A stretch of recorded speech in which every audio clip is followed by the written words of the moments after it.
За дөөгөл хэдүүлээ зөндөө үтсэн. Ийн гэсэн үгтэй. Тэрний нэг харьяалахын тийм ялгалыг хэлдэг.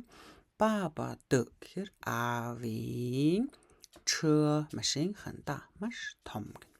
За бүх үгнүүдийг үтсэн. Дагаад уншлаа шууд. Баба д ханда. Баба д ханда. 我的杯子里有茶. За бейз гэдэг чинь аяг тийм үү? 我的бейз гэхээр миний аяг дотор байгаа юу байгаа юм? Чаа, цай. Дагаад уншлаа. 我的杯子里有茶. 我的杯子里有茶. За дараагийн өгүүлбэр. Ээжийн бууз маш амттай гэнэ. Ээжийн гэхээр дөөх нь шүү.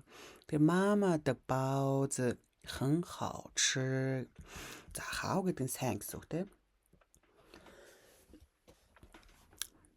Чир гэдэг болохоор идэх. Тэгэхээр идэхэд сайхан буюу амттай гэж хэлэх нь. Хан гэдэг нь маш. Тэгэхээр ээжийн бууз маш амттай. Дагаад уншлаа. 很好吃. 很好吃. 妈妈的包子很好吃. 妈妈的包子很好吃.